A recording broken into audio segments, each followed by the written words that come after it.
Welcome, friends. Day 9, Loving Your Inner Child, Part 2. Today, you use mirror work to forgive the past and begin to love the beautiful child within. How are you and your inner child doing today? Are you getting to know each other a little better? I have found that working with the inner child is extremely valuable in helping to heal the hurts of the past. We are not always in touch with the feelings of the frightened little child within us. If your childhood was full of fear and physical or verbal battles, you may have a habit of mentally beating yourself up.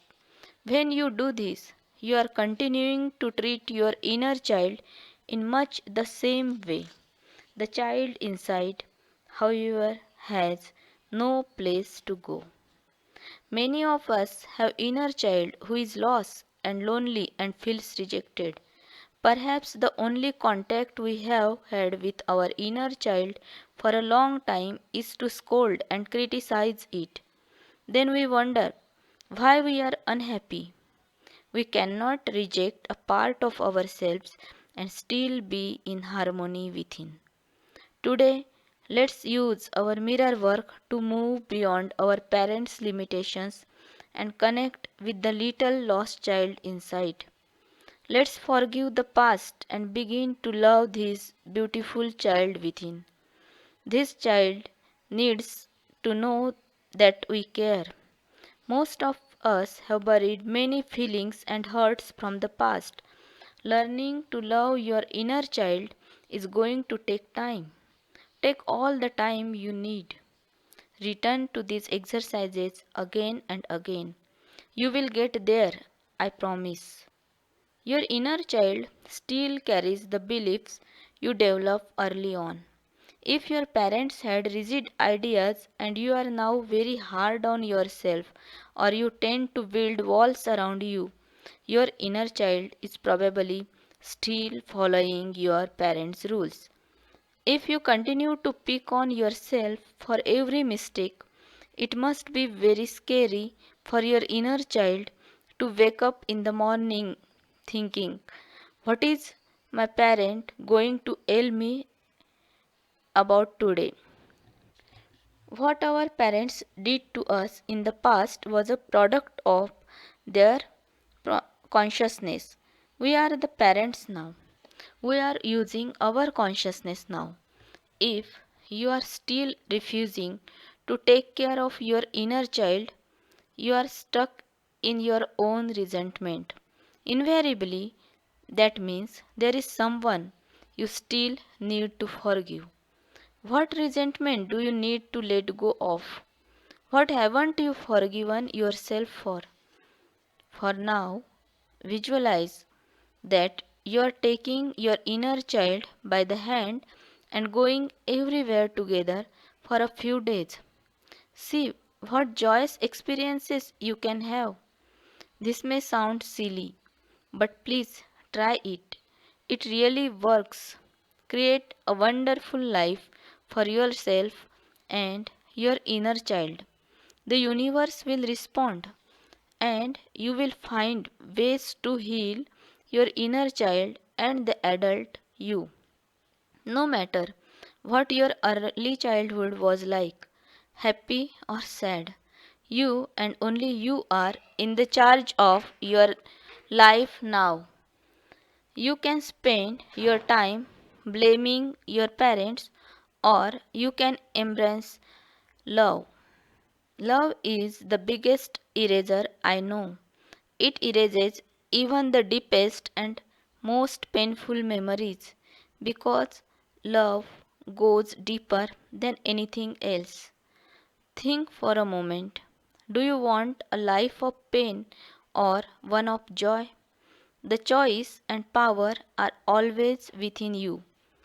Look into your eyes and love yourself and the little child within.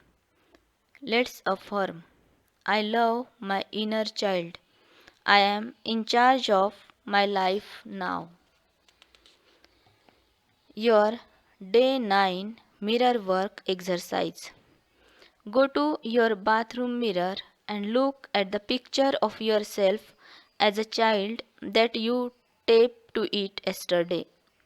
Take a moment right now and tell your inner child that you care. Say these affirmations: I care about you. I love you. I really love you.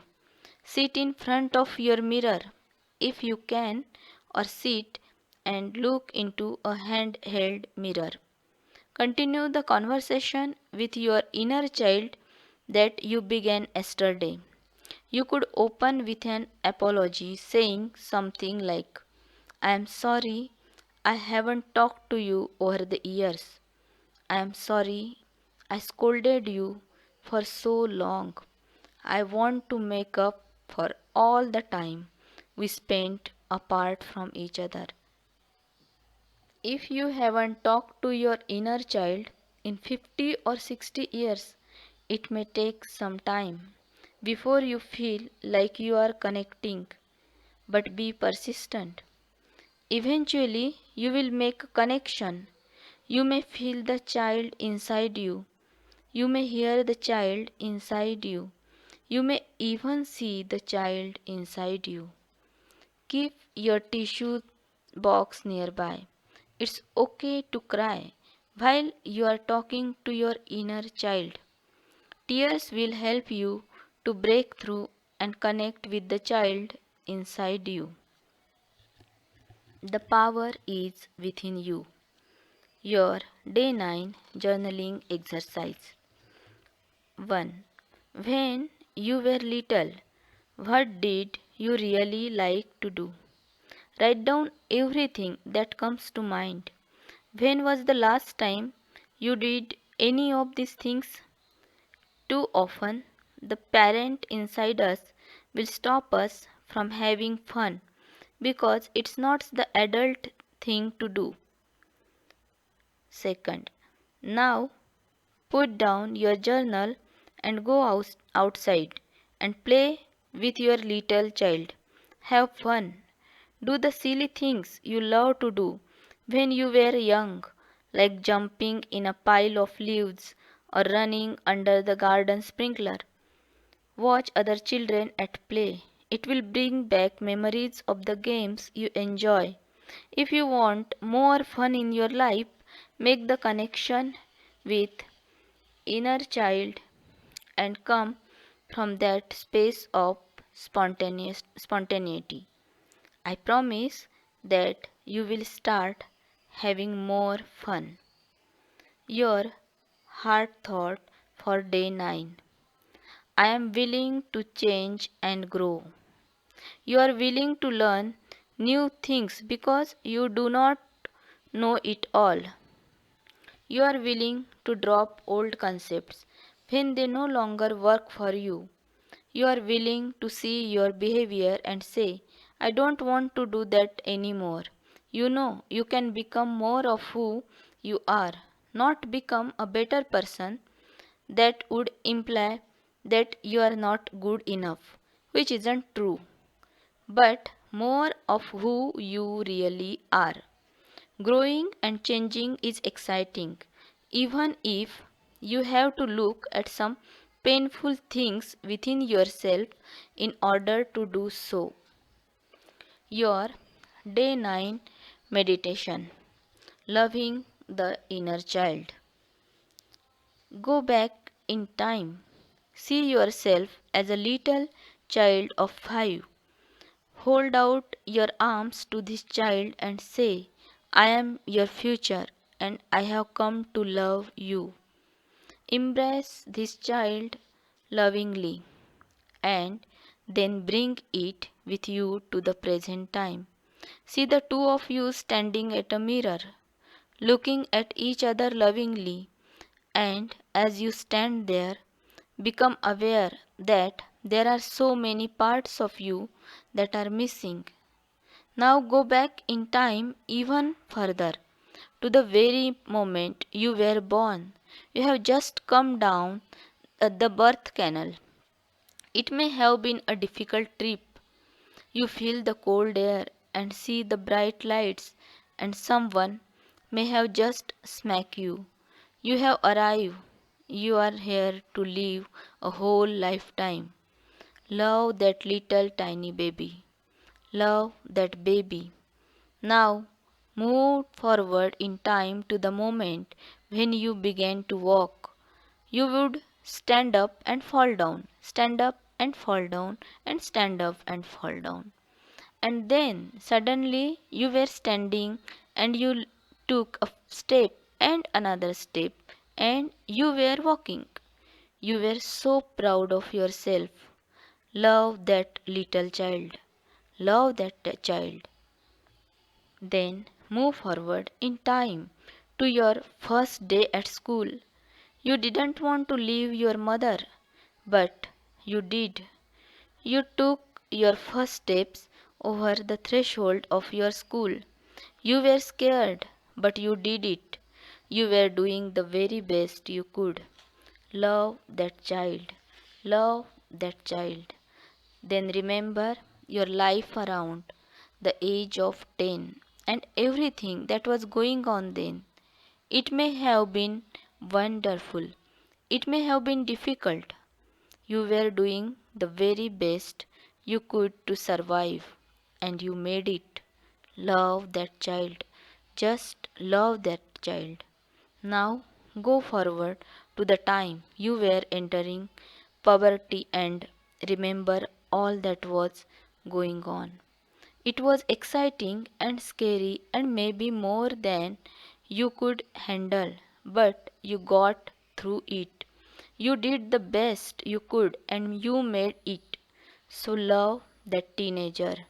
Love that teenager. Go to the time of your first job and how exciting it was to earn money. You wanted so badly to make a good impression, and there was so much to learn. But you did the best you could, and you succeed. Love that person. Just love that person. Remember the first time you were rejected in love and how much your heart hurt. You were sure no one would ever love you again. You were in such pain. You did the best you could and you made it. Love that person. Love that person. Then go to another milestone in your life. It might have been embarrassing or painful or wonderful. Whatever it was, you were doing the best you could at that time, with the understanding, knowledge, and awareness that you had then. So love that person. Love that person. Now gather all the many parts of yourself and bring them forward to the present. See yourself standing in front of the mirror with all of yourselves and realize that you are looking at the richness and fullness of your life. Of course, there were difficult times and painful times and embarrassing times and times of confusion, and that's all right. That's all part of life. Love all of yourself.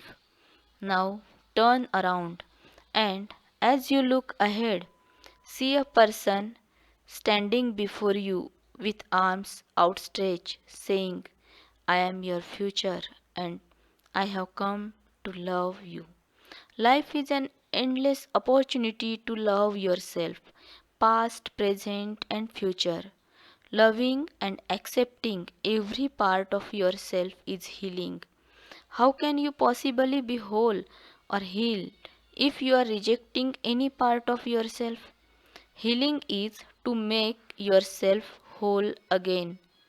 Love yourself, every part of yourself, and be whole. All is well, and so it is. This is day 9 meditation. Thank you.